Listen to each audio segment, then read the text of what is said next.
So it's Mike reporting for ESCKAZ with the head of press for the Macedonian delegation, Aleksandra Jovanovska.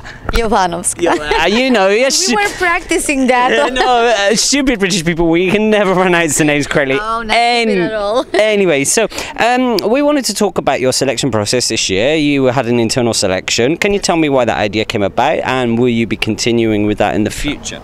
Well, we've had so many different ways of choosing our artists. We had this national final, Skopje Festival, like a very important festival in Macedonia, but we stopped doing it like 2 years ago, so not having a festival at the moment, it had to be an open call. But we are getting more courageous in the past few years to make this international open call. Like, let's see what the world can offer, and maybe we can have something interesting for our artists coming from abroad. We had that last year with Jana.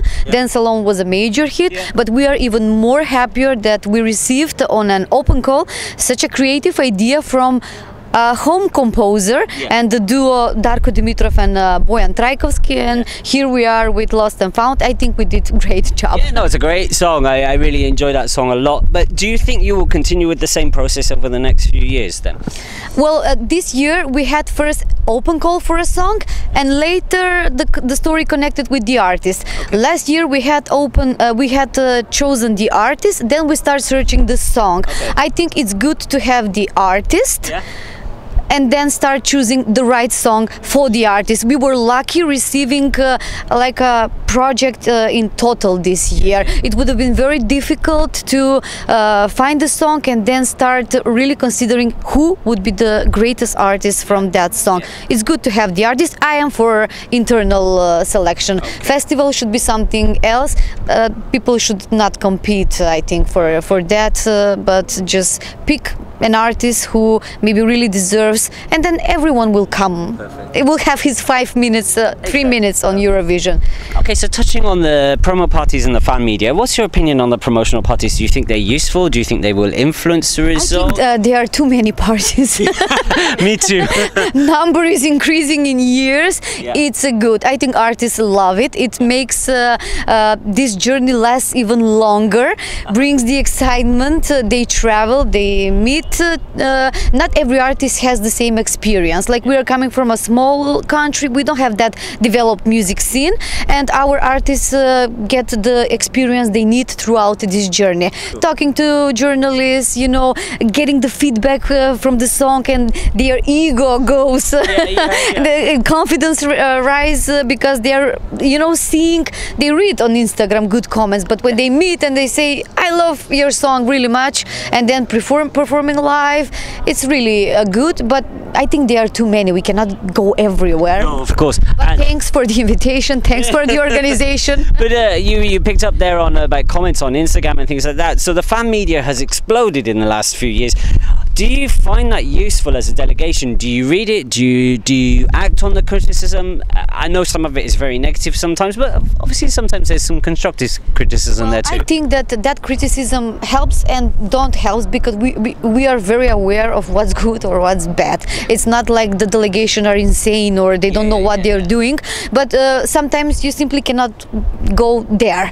But it's good to have this press. I consider all of you as our friends, really constructive, you know, working together with us, coming from a national broadcaster and producing a program that is it has to be on a top level. Sometimes I don't like that you know, like rehearsals, while we are rehearsing, it's really stupid to show the rehearsal. I know, we are very happy. It's a working, a working version of the performance, and then people start talking about the outfit or the camera angles, and we need to really explain or waste a lot of energy explaining the ideas and everything, instead of concentrating, or it's like having a friendship football competition between two representational teams, and then you say Spain is better than England, and it was actually a friendly match. Absolutely, and while it's working, it's working.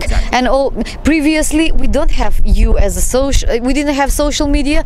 Our first hearing of the song was the day on the exactly. So don't ruin everything with the I think it's nice to have some of the magic back and keeping some of the surprises for the show night. Keep the surprise. Don't leave. You know, it's enough. We release the video like at least few days before the show. Like keep the magic of the show. Don't show everything. Okay, for us as a media, that's really nice to have feedback from a delegation, because as a media, we've been asking for the performance clips to be scrapped for the last 4 or 5 years now, because it's a bit of a waste of resources for us, and it's a rehearsal. You have to run a lot. It's a rehearsal, yes. And people make comments online on social media saying, "Oh, she can't sing. The dress is awful." But I think that a lot of people will only see once during that night on the live show. They don't know the video clip. They might know even the song, or have never watched this or any other interviews you've done. It's only for this Eurovision family, I would say, closest fans.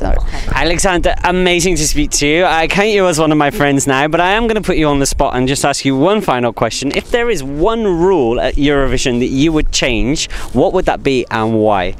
I think we should accept this junior Eurovision principle. Every country should apply to be the host of the Eurovision song, not the winner, and it will release the pressure. It's like a music, but it is a competition, but it's still a celebration of music, and not only the winner. All 43 countries are giving something to this show, and not entering the final is too much of a pressure for the countries. And having this large number of countries, 43, like half of them will wanna go home. We are not going home. We are working till the end of the show here, but still, it's not fair. Like this, entering the final became like the biggest success in Eurovision. Too much stress, and we are actually bringing good songs. We will never hear it twice, and I mean, there has to be a way. Make a 3 semifinals at least. Do something, like give the people chance. A lot of good songs are staying in the semifinal and will never get the chance. It's not only the final, I mean. Okay. Anyway, amazing to speak to you. Thank you so much for your time, and next time I see you, we'll be on the blue carpet. Thought about it. We can climb up then a bit. Blue dress. Blue dress. Blue carpet. Thank you. Thank you.